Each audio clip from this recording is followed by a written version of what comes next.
A principios de la década del 20, Lima se hallaba en pleno crecimiento urbano. Se estaban construyendo los primeros edificios de oficinas, plazas importantes, grandes avenidas, monumentales bancos, en fin, todo lo necesario para ser llamada una metrópoli moderna.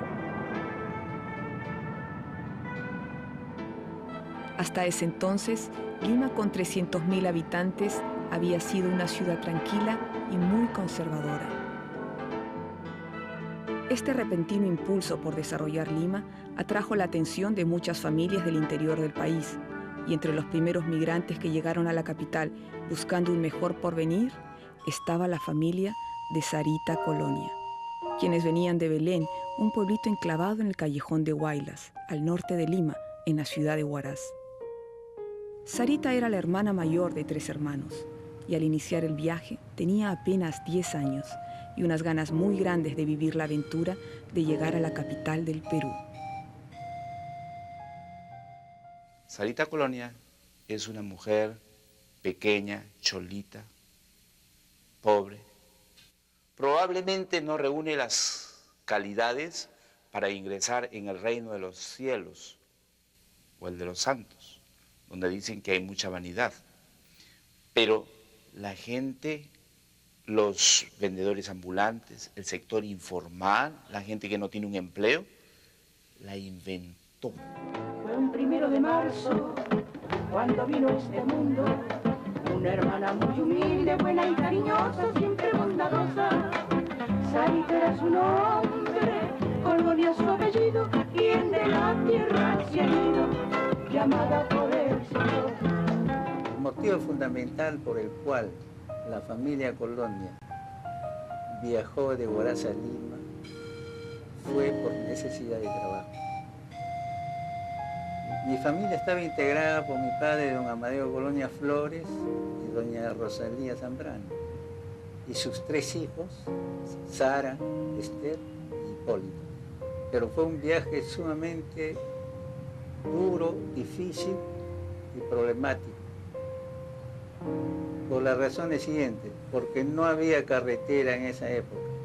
Estoy hablando del año 1924. La familia Colonia tuvo que hipotecar su casa y juntar todos sus ahorros para decidir hacer el viaje. Y aunque hoy en día tome 8 horas en autobús, en esos tiempos tomaba 6 días.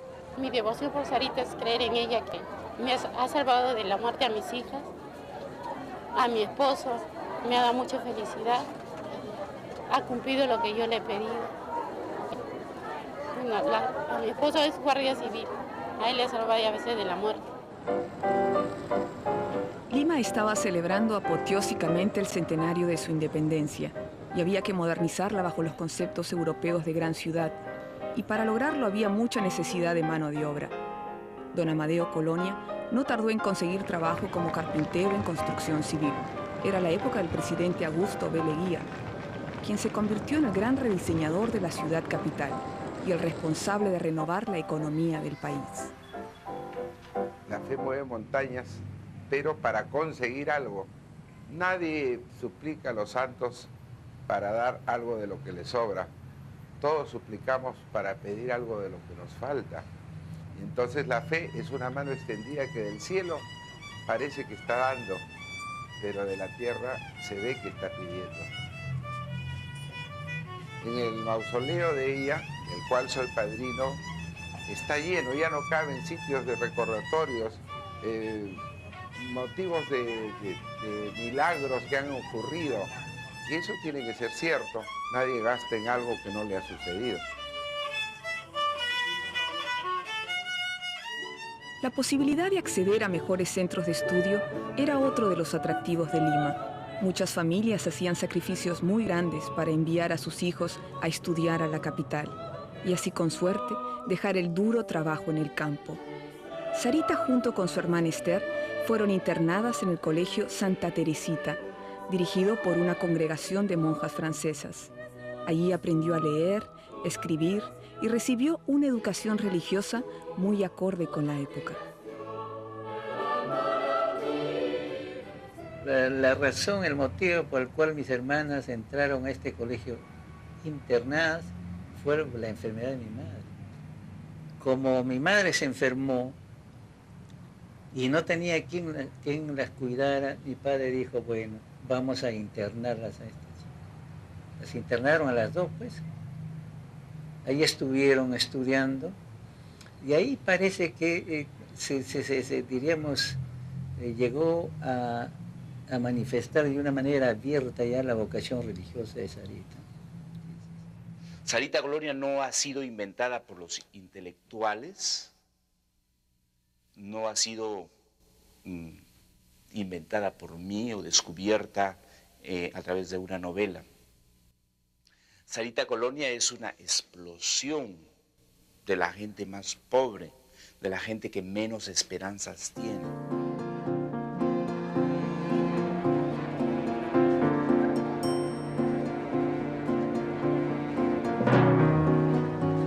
Debido a la Primera Guerra Mundial, 19.000 inmigrantes japoneses y 14.300 inmigrantes europeos llegaron al puerto del Callao.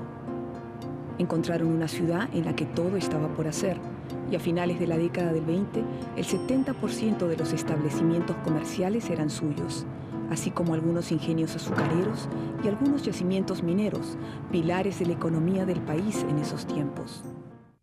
Me llamo Nilton Campos Sánchez y mi devoción es por Sarita, me apartó del alcohol y en estos momentos mi negocio es próspero, hago el bien a los que me apoyan en el trabajo. Bueno, pienso de que la devoción es tanto y más que todo la fe en creer en ella y por intermedio del Señor, ¿no? Por ese motivo que muestro mi devoción.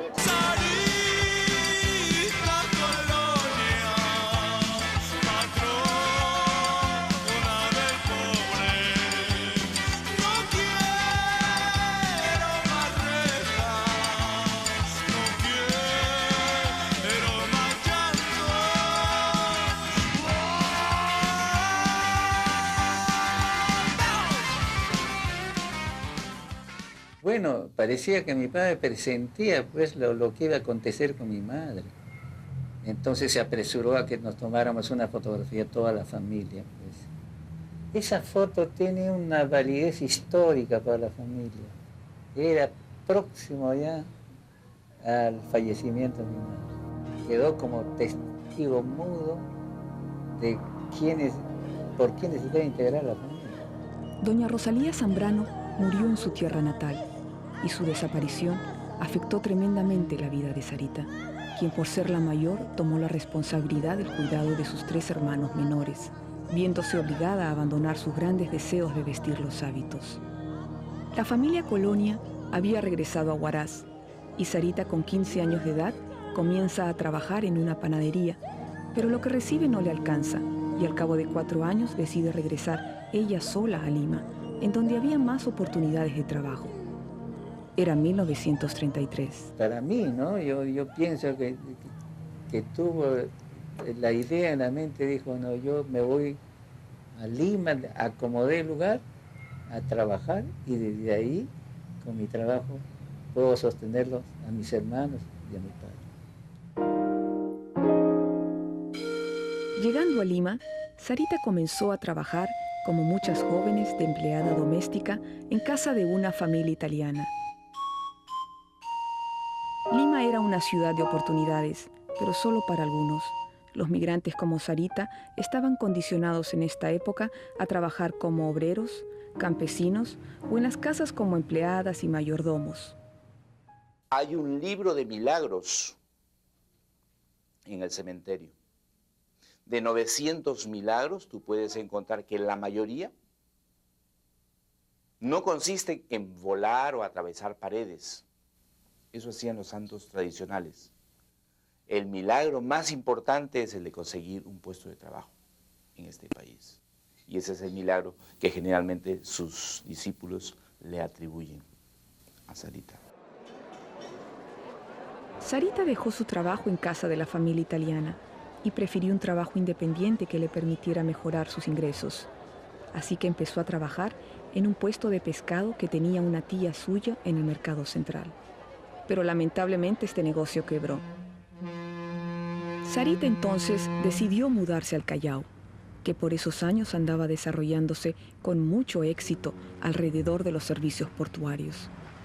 Empezó a vender ropa en un puesto del mercado y es allí en donde empezó también el origen del mito de Sarita Colonia. Bueno, mi devoción es Sarita, una santa y patrón de los pescadores. Tenemos mucha fe. Somos bien devotos de Sarita Colonia. Ahí es donde, trabajando ya en esa tienda que digo como dependiente en el mostrador, hizo pues muchos favores a las amistades o vecinos que vivían junto a ella. Muchas familias, muchas de ellas pobres, ¿no? Que no tenían, digamos, suficiente capacidad económica. Cuando se enfermaban, ella estaba a la orden para poder solventar un gasto que tuviera, ¿no? En la medida de sus posibilidades, desde luego.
Era muy común en esas épocas purgarse periódicamente con aceite de ricino, según las creencias, para botar todo lo malo que había dentro del cuerpo y de esa manera evitar caer enfermo. Sarita Colonia decidió un 19 de diciembre tomar una gran dosis. Su gran error, según la familia, fue quedarse dormida por lo débil que se encontraba, de tantos favores que hacía a la gente más necesitada.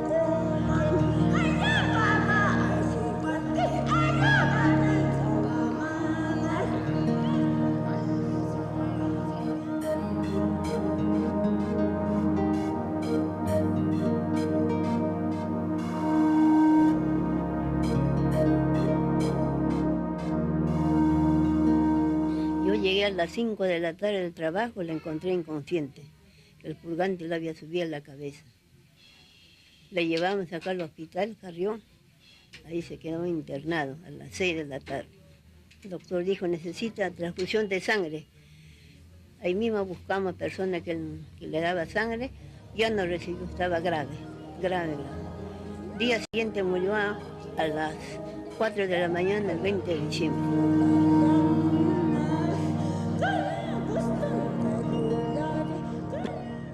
Hay muchas versiones sobre la causa de la muerte de Sarita.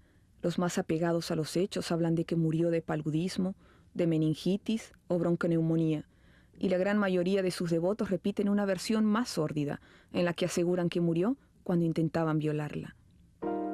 Lo cierto es que partió a los 26 años de edad, el año del terremoto, y el Callao fue una de las zonas más afectadas. La tierra tembló el 24 de mayo de 1940, 7 meses antes de que muriera, y muchos de los cadáveres sin identificar fueron enterrados en la fosa común del cementerio Baquijano y Carrillo, en donde también fue enterrada Sarita Colonia.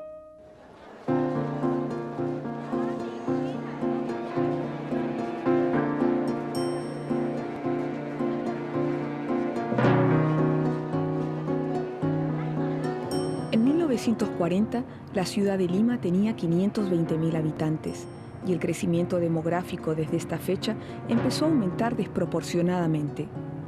Muchas familias enteras llegaban a Lima, influidas también por los contenidos ideológicos que los nuevos partidos abanderaban. Se hablaba abiertamente del atraso y de la opresión en la que vivían las comunidades quechuas y aymaras. Fue un 1 de marzo. Sarita fue enterrada muy cerca a un muro de adobe en la fosa común. Esta pequeña información fue trascendental, ya que su familia lo usó como señuelo para localizar el lugar exacto donde estaba enterrada. Su padre además construyó una cruz de madera, en donde colocó un cartel con el nombre de Sarita. De esta manera sus amigos y familiares pudieron en todo momento saber en dónde reposaban sus restos. Todas las personas que se convirtieron en sus devotas o devotos acudían ahí a dejarle flores, a prenderle velas, a hacer sus peticiones, y así pues fue creciendo. Se iban avisando unos tras otros y se cumplían esas peticiones. Se cumplían, exactamente se cumplían. En 1954, el 82% de las fábricas de todo el Perú se concentraba en Lima. La presión migratoria sobre la ciudad ya amenazaba con crear conflictos sociales de no satisfacerse las necesidades de trabajo.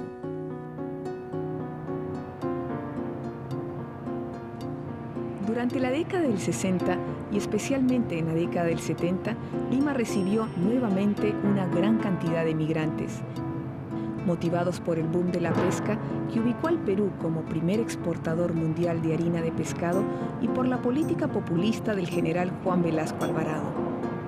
El paisaje urbano empezó a ser alarmante por los altos índices de pobreza que se concentraban en los llamados pueblos jóvenes. En este país multiétnico, en el que tan solo una etnia es reconocida como válida y legítima, las otras etnias se han rebelado de las formas más diferentes, por la más espantable violencia en algunos casos, o en este caso, haciendo ingresar a uno de sus miembros en el reino de los cielos. Seguramente comprendía que uno debe vivir solidariamente con la gente necesitada y hacía esos favores. Yo pienso que así debe haber sido, ¿no? Porque ella, por naturaleza propia, en su esencia íntima, era una chica así maravillosa, que no solamente se preocupaba de sí misma, sino compartía con otras personas y la hacía feliz, pues, le hacía feliz.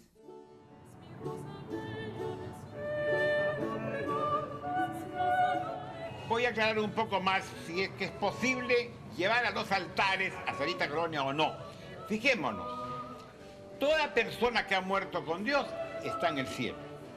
Y es santo, y por eso el día 1 de noviembre decimos el Día de Todos los Santos, que son miles de millones. Pero hay personas que se han presentado más amigas de Dios, que entonces Dios la pone como ejemplo. Y entonces son los santos que Dios, no el santo, Dios se manifiesta por ellos y van a los altares. No únicamente para ayudarnos, sino también para darnos un ejemplo de vida. Como por ejemplo el caso de Sarita Colonia, una chica modesta, una chica pobre, entrega su vida en poco tiempo, ayudando a los demás, es un ejemplo. Ahora, ¿será o no será? Yo no puedo decirlo porque canónicamente, como he dicho antes y lo repito, mientras le den culto público, no puedo hacer la causa. No sé por qué, no tiene protección policial ni clerical, porque los padres, la iglesia, oficialmente no puede apoyar a Sarita Colonia. No puede enviarle ni siquiera un cura para que dé el sermón el día de su santo en una misa que contratan los hermanos.